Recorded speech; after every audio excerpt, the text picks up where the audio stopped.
السلام علیکم ورحمۃ اللہ وبرکاتہ۔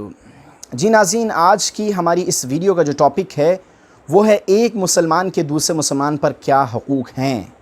ان کا جاننا بہت ضروری ہے اور ہمیں معلوم ہونا چاہیے کہ ایز اے مسلم ہمارے اپنے مسلمان بھائی کے ساتھ کیا ریلیشن ہے اور کیا حقوق ہمارے ایک دوسرے پر ہیں، وہ انشاءاللہ آج کی ویڈیو میں بیان کروں گا۔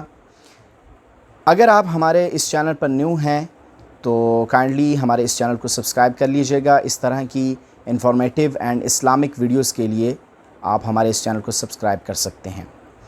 دوستوں، حضرت ابو ہریرہ رضی اللہ تعالی عنہ فرماتے ہیں، نبی کریم صلی اللہ علیہ وسلم نے ارشاد فرمایا، ایک مسلمان کے دوسرے مسلمان پر 6 حق ہیں، 6 حقوق ہیں۔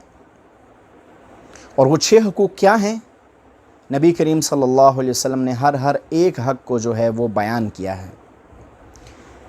نمبر 1، کہ جب تو اپنے مسلمان بھائی سے ملے تو اسے سلام کر۔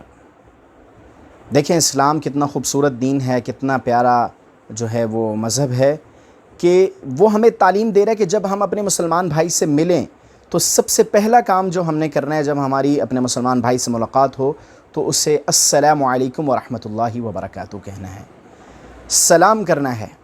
اس سے ہوگا کیا؟ آپس میں محبت اور الفت پیدا ہوگی، محبت بڑھے گی، کیونکہ سلام کرنے سے انسان ایک دوسرے سے محبت کرنے لگ جاتے ہیں، ان کی محبت بڑھ جاتی ہے۔ اور آپ یہ تجربہ کر کے دیکھ لیں کہ اگر آپ ڈیلی بیسس پر اپنے کسی آفس میں جاتے ہیں یا کسی شاپ پر جاتے ہیں یا جہاں بھی جاتے ہیں تو وہاں موجود تمام لوگوں کو آپ سلام کرتے ہیں، تو اس کا ایک بہت ہی اچھا اثر ان پر مرتب ہوگا اور اس سے محبت بھی بڑھے گی۔ اور ویسے بھی حدیث میں آتا ہے البادئ بالسلام بریء من الکبر، کہ سلام میں پہل کرنے والا جو شخص ہے وہ تکبر سے بری ہے، اللہ تعالیٰ اس کے اندر سے تکبر کو نکال دیتے ہیں۔ تو پہلی چیز کیا اللہ کے نبی نے فرمائی کہ ایک مسلمان کا دوسرے مسلمان پر کیا حق ہے، کہ جب تو اپنے مسلمان بھائی سے ملے تو اسے سلام کر۔ نمبر 2، جب تمہارا مسلمان بھائی تمہیں دعوت پر بلائے، تمہاری دعوت کرے، تو تمہیں چاہیے کہ تم اس کی دعوت کو قبول کرو۔ اپنے مسلمان بھائی کی دعوت کو قبول کرنا یہ سنت بھی ہے اور اس سے اس کی رضا بھی آپ کو مل جائے گی، وہ خوش ہو جائے گا۔ تو مسلمان بھائی کا آپ کو دعوت پر بلانا یا آپ کے کسی دوست کا آپ کو دعوت پر بلانا اور آپ کا اس کی دعوت کو قبول کر لینا اور خوشی کا اظہار کرنا، اس سے بھی آپس میں محبت اور الفت بڑھے گی اور مسلمان کا جو حق ہے وہ بھی ادا ہو جائے گا۔ اس لیے جب کوئی مسلمان بھائی آپ کو دعوت پر بلائے تو اس کی دعوت کو فوراً قبول کر لیں۔ نمبر 3، کیا حق ہے ایک مسلمان کا دوسرے مسلمان پر؟ اللہ کے نبی صلی اللہ علیہ وسلم فرمایا کہ جب تمہارا مسلمان بھائی تمہارے سے مشورہ لینے کے لیے آئے، تمہارے سے مشورہ طلب کرے، تو اس سے اچھا مشورہ دو، بہتر مشورہ دو، کیونکہ وہ تمہارے اوپر ٹرسٹ کر کے تمہیں اپنا جو ہے وہ دوست سمجھ کر اور قریبی سمجھ کر تمہیں اپنی بات بتا رہا ہے، اپنی بات شیئر کر رہا ہے، تو آپ کو چاہیے کہ آپ اسے ایک اچھا مشورہ دیں، بہتر مشورہ دیں جس میں اس کا کوئی نقصان نہ ہو۔ چوتھا حق ایک مسلمان کا دوسرے مسلمان پر یہ ہے کہ جب آپ کے کسی بھائی کو چھینک آ جائے اور وہ کہے الحمدللہ، تو آپ پر لازم ہے کہ آپ اس کے جواب میں اسے کہیں یرحمک اللہ۔ یہ جواب دینا بھی حق میں آتا ہے۔ ایک مسلمان کا دوسرے مسلمان پر کیا حق ہے، ان حقوق میں اللہ کے نبی صلی اللہ علیہ وسلم نے اس کو بھی ذکر کیا ہے۔ ہم اس چیز کا عام طور پر خیال نہیں رکھتے کہ جب ہمارے کسی بھائی کو کسی مجلس میں بیٹھے ہوئے چھینک آ جاتی ہے تو ہم اس کا جواب نہیں دیتے یا اس کو یاد دہانی دلا دیں گے بھائی کہو الحمدللہ۔ جب وہ الحمدللہ کہے تو آپ اس کے جواب میں کہیں یرحمک اللہ۔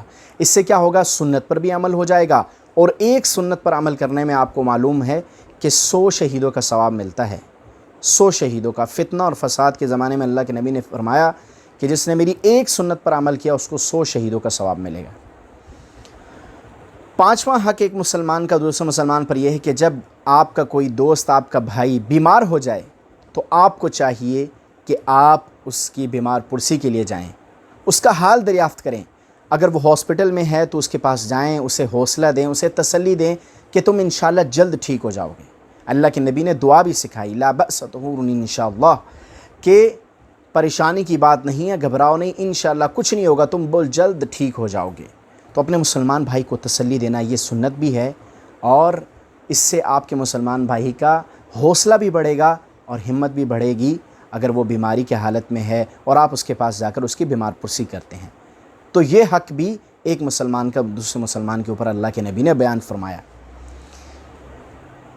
نمبر 6 پہ، چھٹے نمبر پہ جو حق اللہ کے نبی نے بیان فرمایا وہ فرمایا کہ اگر تمہارا مسلمان بھائی فوت ہو جاتا ہے، مر جاتا ہے، تو آپ کو چاہیے کہ آپ اس کے جنازے میں شرکت کریں۔ ہمارے معاشرے میں خاص طور پر جو پوش علاقے ہیں، ڈیفنس ہو گیا اور اس طرح کے جو دیگر بڑی بڑی سوسائٹیز ہیں، وہاں پر اگر کسی کی ڈیتھ ہو جاتی ہے تو بہت کم دیکھنے میں یہ آیا ہے کہ لوگ جو اس سوسائٹی میں رہتے ہیں وہ لوگ جنازے میں شرکت کریں۔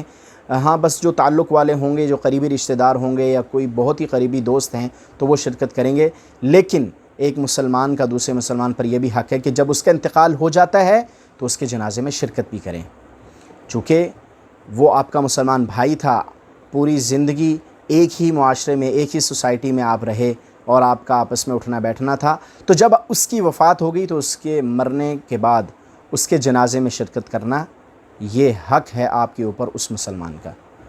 تو یہ 6 حق اللہ کے نبی صلی اللہ علیہ وسلم نے بیان فرمائے کہ جو مسلمان یہ 6 حق جو ہیں ان کو پورا کرے گا تو انشاءاللہ وہ کامل مسلمان جو ہے وہ کہلائے گا اور معاشرے کا ایک بہترین فرد بھی کہلائے گا۔ اس لیے ہمیں چاہیے کہ ہم جو یہ 6 حق ہیں ایک مسلمان کے دوسرے مسلمان کے اوپر، ان کو اپنی زندگی میں لے کر آئیں، اور پریکٹیکل لائف جو ہے اس کے اندر ان چیزوں کو جب لے کر آئیں گے تو اس سے ہمارا جو ہے وہ اپنے مسلمان بھائیوں کے ساتھ ریلیشن بھی اچھا ہوگا اور آپس میں محبت اور الفت بھی بڑھے گی، اور اسلام چاہتا ہے کہ یہ ماحول ہمیشہ قائم و دائم رہے جو محبت اور الفت کا ہے اور بھائی چارگی کا ہے۔ تو امید کرتا ہوں ہماری آج کی ویڈیو آپ کو پسند آئی ہوگی۔ ملتے ہیں نیکسٹ ویڈیو میں۔ اللہ حافظ۔